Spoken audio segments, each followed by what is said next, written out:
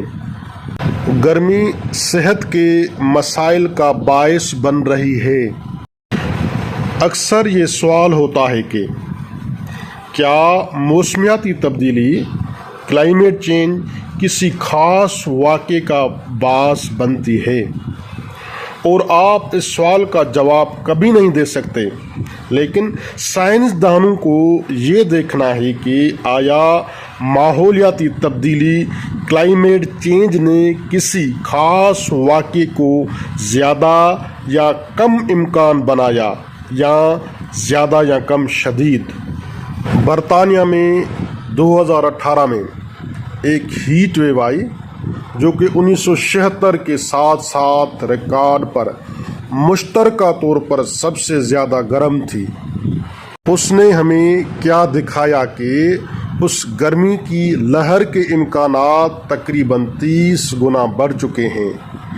اس لیے اب اس گرمی کا امکان تقریباً 30 گنا زیادہ ہے۔ اس سے کہیں زیادہ لہر ہمارے پاس موسمیاتی تبدیلی کلائمیٹ چینج کے بغیر ہوتی۔ ایک دن پارا 35 ڈگری سیلسیس درجۂ حرارت تک جا پہنچا۔ لہٰذا اس کا مطلب یہ نہیں ہے کہ ہر ایک موسمی واقعہ کلائمیٹ چینج کی وجہ سے ہوتا ہے، لیکن کلائمیٹ چینج کی تبدیلی کا مطلب یہ ہے کہ بنیادی آب و ہوا کے بدلنے کے بعد انتہائی درجۂ حرارت کی تعداد بڑھ رہی ہے اور اس کا کافی اثر ہے۔ نومبر 2018 میں جب کیرنز آسٹریلیا میں درجۂ حرارت 42 ڈگری تک پہنچ گیا، یہاں تک کہ خاص طور پر گرمی سے مطابقت رکھنے والی مخلوق بھی زندہ رہنے کے قابل نہیں تھی، اور بس ہر جگہ ایسی ہی گرمی تھی۔ جب ہم صبح یہاں پہنچے تو واقعی پہلی بار ہم نے اسے دیکھا۔ جہاں تک نظر جاتی تھی بس مردہ چمگادڑ تھے۔ بچوں کے رونے کی آواز آ رہی تھی اور بس پتہ نہیں کہاں سے شروع کرنا تھا۔ لہٰذا ہم نے بنیادی طور پر بچوں کو تلاش کرنا شروع کیا۔ بچہ اپنی مردہ ماں سے لگا ہوا ہے۔ تمام پرجاتیوں کی طرح اڑنے والی لومڑیوں کے پاس اپنے ماحول کے حالات سے نمٹنے کے طریقے ہوتے ہیں، لیکن ایسا لگتا ہے کہ ان کے معمول کے ٹھنڈک کے طریقے اب اس درجۂ حرارت کے لیے کافی نہیں ہیں جس کا آسٹریلیا کو سامنا ہے۔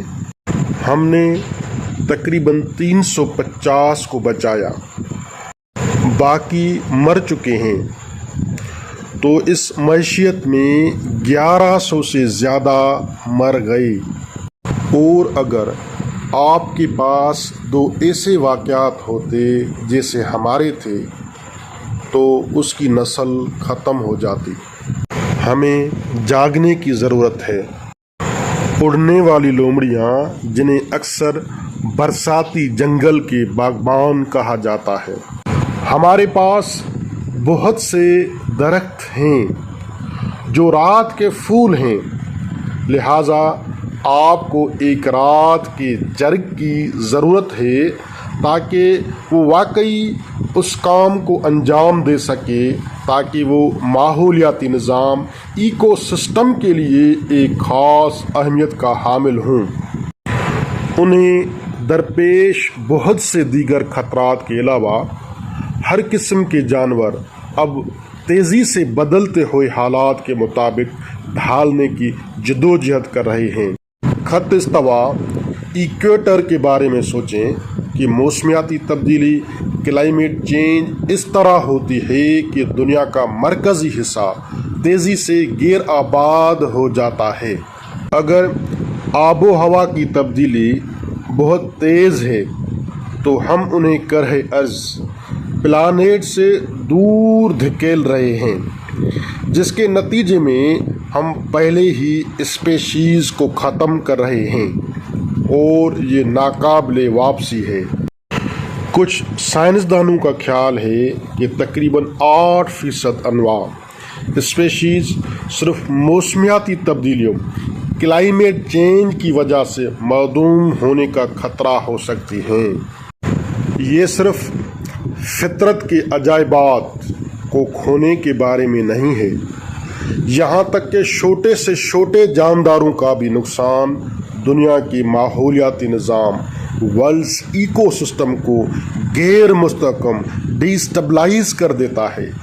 وہ نیٹ ورک جو زمین پر پوری زندگی کو سہارا دیتے ہیں۔